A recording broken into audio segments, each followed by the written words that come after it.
Olá pessoal, tudo bem? No episódio anterior, nós vimos que a teoria da indiferença, ou consentimento, não consegue explicar como é possível classificar uma conduta como dolosa nos casos em que o sujeito não quer que o resultado ocorra. Hoje, nós vamos ver um critério proposto para explicar esses casos. Trata-se da teoria da atitude perante um risco sério.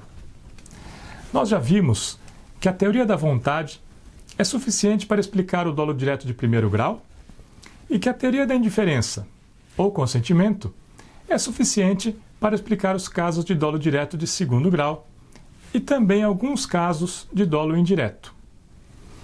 A teoria da atitude perante o risco procura explicar outros casos não abrangidos pelas teorias anteriores. E para isso, ela propõe um critério mais vago, mais geral e mais indeterminado, mas que explica a classificação dos casos da roleta russa e do acidente de trânsito, que nós vimos no episódio anterior. O critério é formado por dois aspectos. O primeiro é a identificação, pelo sujeito, da seriedade do risco de realização do resultado. Isso implica um conteúdo cognitivo. Ele deve ter identificado o risco e também uma valoração. Ele deve ter avaliado a situação e classificado o risco como idôneo para produzir o resultado. Então, a identificação da seriedade do risco não é só uma identificação. Ela também exige uma valoração. Mas além da identificação da seriedade do risco, se exige uma atitude do sujeito perante esse risco.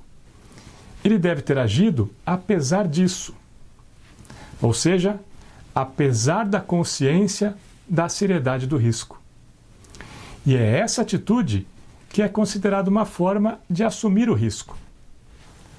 Bem, para entender isso, é necessário esclarecer o significado de dois conceitos valorativos: o que é a seriedade do risco e qual é a atitude de assunção do risco. Claro, o aspecto cognitivo, que é a identificação do risco, é o mesmo no dolo e na imprudência consciente. A diferença está nos outros dois aspectos. Primeiro, o que é um risco sério? É aquele que o sujeito sabe que não controla, ou porque ele decidiu não controlar, ou porque as circunstâncias não lhe permitem isso. No caso da roleta russa, o resultado não depende de nenhuma forma do comportamento do sujeito. O resultado é completamente aleatório. Então, quando o sujeito identifica que não tem controle sobre o resultado, o risco da sua ocorrência é sério. O risco não está controlado. No caso do acidente automobilístico, o sujeito cria uma situação na qual o resultado não depende dele, e sim de outros fatores. Ele decidiu não controlar o risco. Ele criou o risco e deixou para outra pessoa a tomada de medidas de proteção. Mas como ele não controla o que a outra pessoa vai fazer, ele não controla o risco. E por isso, o risco é sério.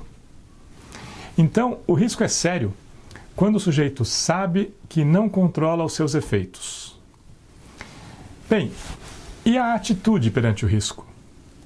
A atitude perante o risco é a decisão do sujeito de atuar apesar de saber que existe um risco sério e que a realização do resultado não depende dele.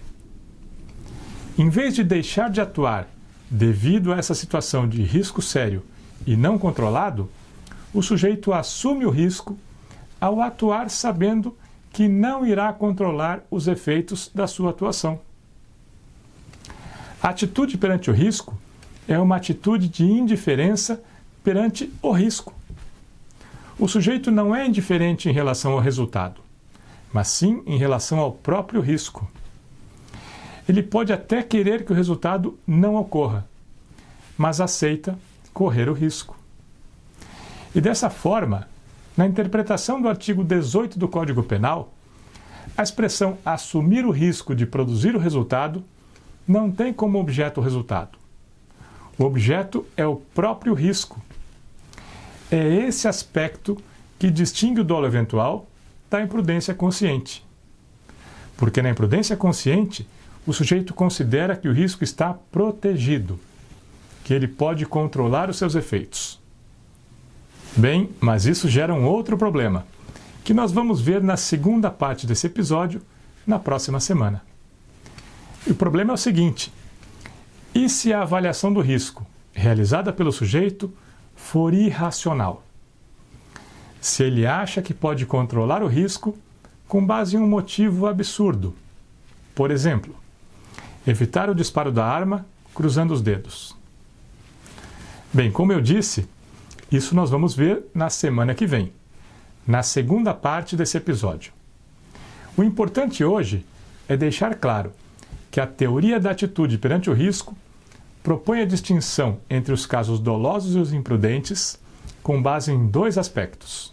Primeiro, a identificação da seriedade do risco pelo sujeito. E segundo, a atuação apesar da consciência da existência desse risco sério. Como o risco sério é aquele que o sujeito sabe que não controla, a sua atitude configura uma forma de assumir esse risco porque ele não tem controle sobre as consequências da sua atuação. Essa atitude caracteriza uma forma de indiferença em relação ao risco. O sujeito não é indiferente às consequências do risco. Ele não é indiferente em relação ao resultado da conduta, mas é indiferente em relação ao próprio risco. Ele tolera o risco e atua apesar dele. Como eu disse antes, na próxima semana vamos analisar o caso em que o sujeito não considera que o risco seja sério, mas chega a essa conclusão baseado numa avaliação irracional. Até lá!